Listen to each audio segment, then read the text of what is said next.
मुरली अमृत की धारा है धारा, जो देती दुखों से किनारा। मुरली अमृत की धारा है धारा, जो देती दुखों से किनारा। भूले जीवन में हो जाए शिव बाबा मुरली में समझाए। भूले जीवन में हो जाए शिव बाबा मुरली में समझाए। ओम शांति। आज की तारीख है 19 जनवरी 2022 की साकार मुरली। बाबा के महावाक्य।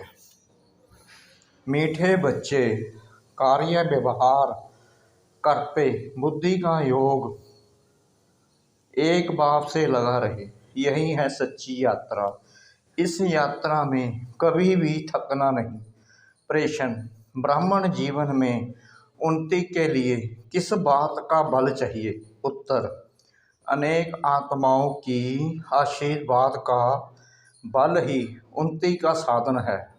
जितना अनेकों का कल्याण करेंगे, जो ज्ञान रत्न बाप से मिले हैं उनका दान करेंगे, उतना अनेक आत्माओं की आशीर्वाद मिलेगी।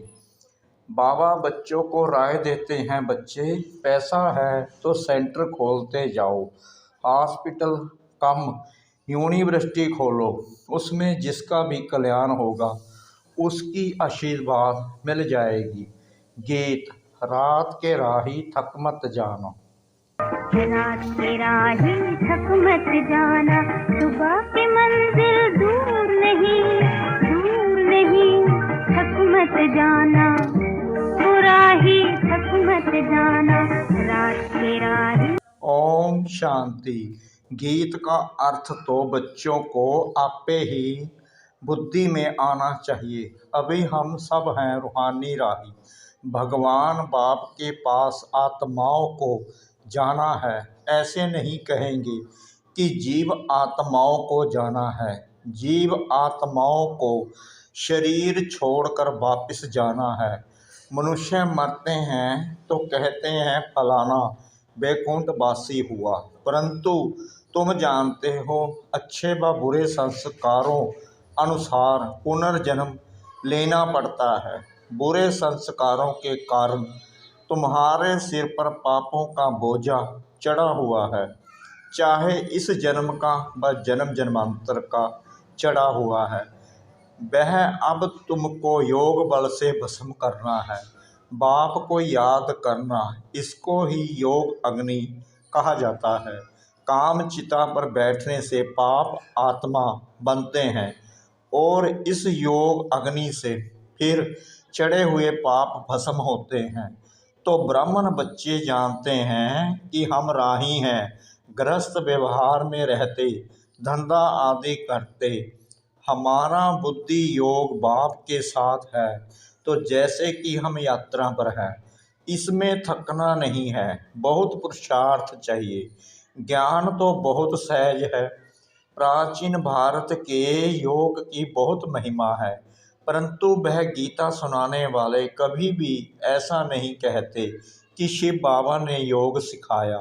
गीता में दिखाया है, एक अर्जुन को ही बैठ कृष्ण सुनाते हैं, ऐसी तो बात है नहीं।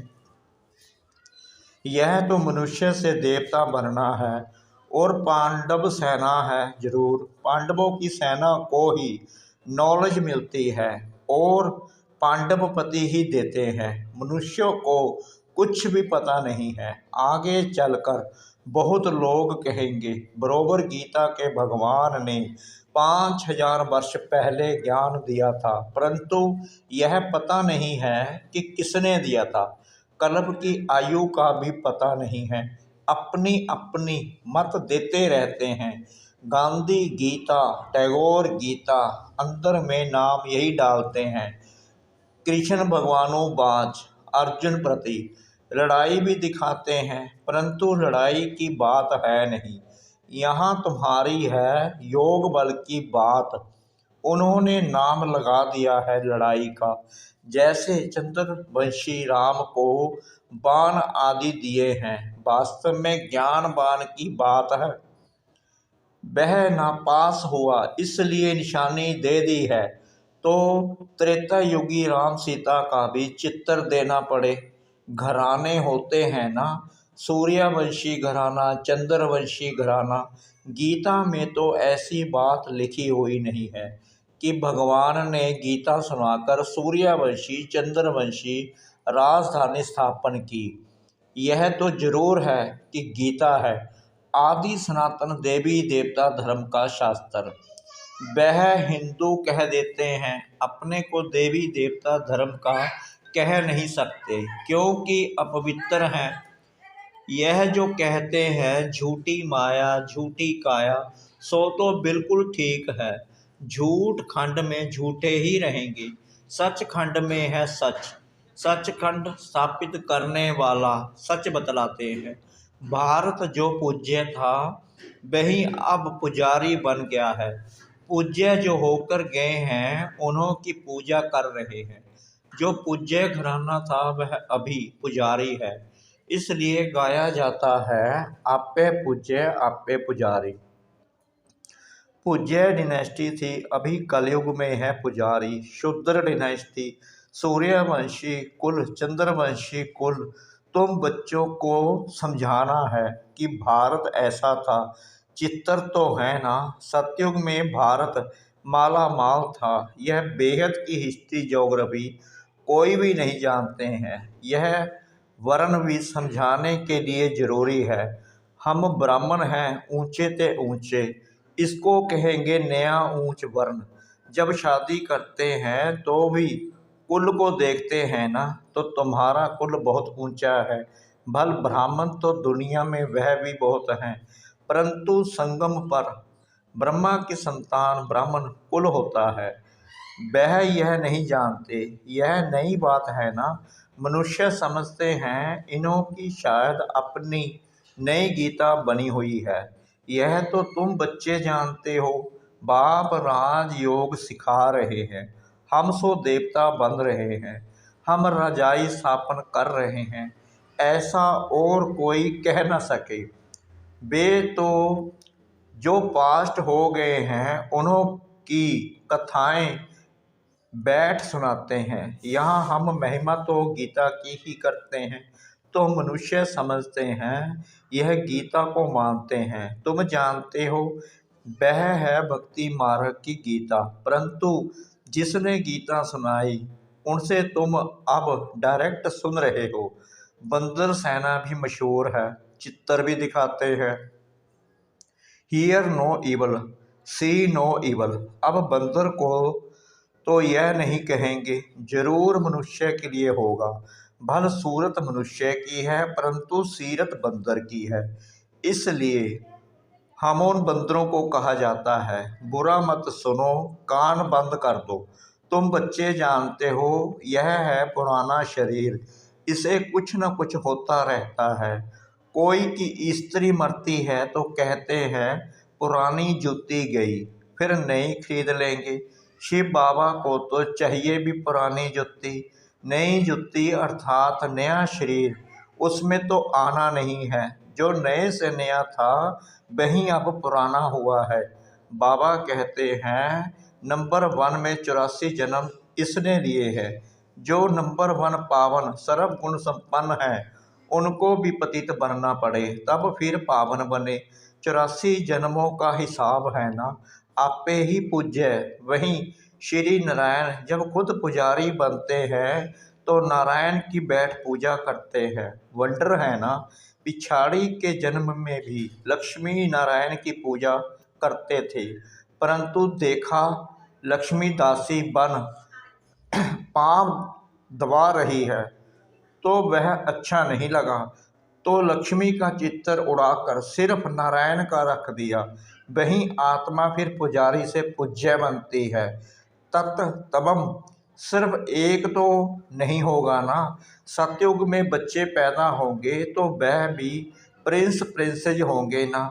अब तुम बच्चों का बाप श्रृंगार कर रहे हैं वापिस ले चलने के लिए। जानते हो कि हम स्वर्ग के मालिक बन रहे हैं। पुनर्जन्म सतयुग में मिलेगा। अब स्थापना हो रही है। तुम जानते हो कि बरोबर ऐसा अटल अखंड सुख शांति का राज्य था। तुम कोई को भी यह समझा सकते हो कि हम राजयोग प्रैक्टिकल में सीख रहे हैं। कोई कहते हैं कि फलाने संत के पास गए, हमको बहुत शांति मिली, परंतु यह तो हुई अल्पकाल क्षण भंगुर की शांति, करके 10-20 को मिलेगी। यहाँ तो दुनिया का सवाल है। सच्ची सच्ची शांति तो सतयुग में ही रहती है। जो सियाने बच्चे हैं वह कल्प पहले माफिक अपना पुरुषार्थ कर रहे हैं। कई नई नई गोपिकाओं को घर बैठे एक बार ज्ञान मिलता है तो खुशी का पारा चढ़ जाता है। कल एक युगल बाबा के पास आया। बाबा ने समझाया, बच्चे तुम बाप से बेहद का बरसा नहीं लेंगे। आधा कल्प नरक में गोते खाकर दुखी हुए हो, अब एक जन्म विष छोड़ नहीं सकते हो। स्वर्ग का मालिक बनने के लिए पवित्र नहीं बनेंगे। बोला, है तो डिफ़िकल्ट। बाबा ने कहा, काम चिता पर बैठने लिए जिस्मानी ब्राह्मण ने तुम्हारा हथियाला बांधा, अब तुम ज्ञान चिता पर बैठ स्वर्ग के महाराजा महारानी बनो। तो कहा, आपको सहायता देनी पड़ेगी। बाबा ने कहा, शिव बाबा को याद करते रहेंगे तो जरूर सहायता मिलेगी। बोला, हाँ याद करूँगा। झट बाप से हथियाला बांधा, अंगूठी भी पहनी। यह बाप दादा है ना, बेहद का बाप कहते हैं, बच्चे तुम पवित्र नहीं बनोगे तो स्वर्ग में भी नहीं चल सकोगे। यह अंतिम जन्म पवित्र नहीं बनने से तुम रजाई खो बैठेंगे। इतना थोड़ा समय भी तुम पवित्र नहीं बन सकते हो। बाबा तुम्हारा ज्ञान योग से श्रृंगार कर रहे हैं। तुम ऐसे लक्ष्मी नारायण बन जाते हो। अगर बाप का नहीं माना तो समझेंगे इन जैसा महामूर्ख दुनिया में कोई नहीं है। एक होते हैं हद के मूर्ख, दूसरे होते हैं बेहद के मूर्ख। यहाँ पर ऐसे नहीं बैठ सकते हैं जो वायुमंडल को खराब करें। हंस मंडली में मलेच्छ बैठ ना सके। बाप कितना श्रृंगार कर लक्ष्मी नारायण जैसा बनाते हैं और माया फिर बिल्कुल कंगाल भरतनाट्य पैनी बना देती है। भल कोई के पास 50 करोड़ है तो भी भरतनाट्य पैनी है, क्योंकि यह सब तो भस्म होना है, साथ में तो सच्ची कमाई ही चलेगी। बाबा राय देते हैं, बच्चे सेंटर्स खोलते जाओ, मनुष्यों का बैठ श्रृंगार करो, परंतु यूनिवर्सिटी कम हॉस्पिटल खोलने वाला भी अच्छा हो, जो किसको समझा सके या दूसरे को खोल कर दे तो वह बैठ समझावे, तो उनकी आशीर्वाद से भी भरपूर हो जाएंगे। बल तो मिलता है ना, 21 जन्म के लिए फ़ायदा है। ऐसा कोई होगा जो बाप की श्रीमत पर ना चले। कदम कदम पर बाप की श्रीमत पर चलना चाहिए। विघ्न तो पड़ेंगे ही।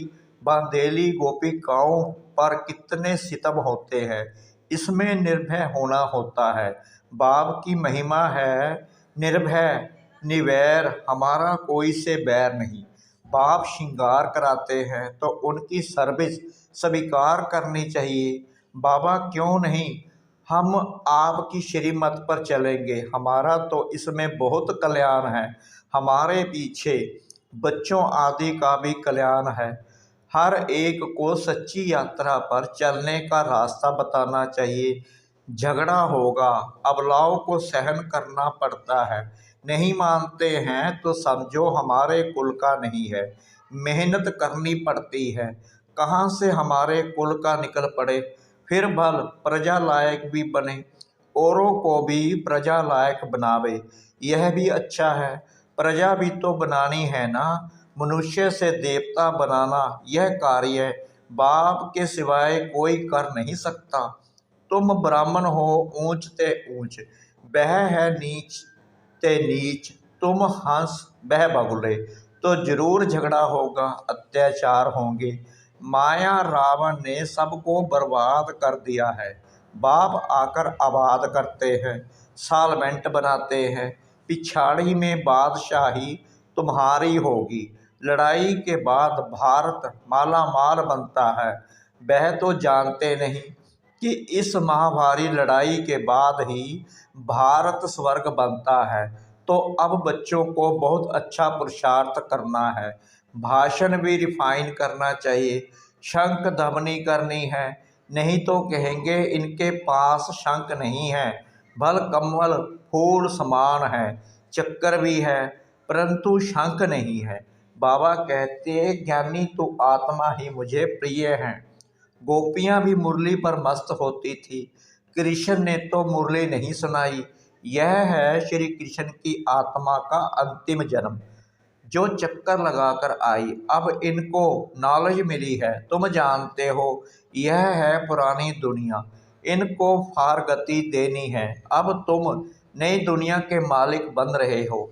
विनाश से पहले पुरानी दुनिया को फारगति देते हो।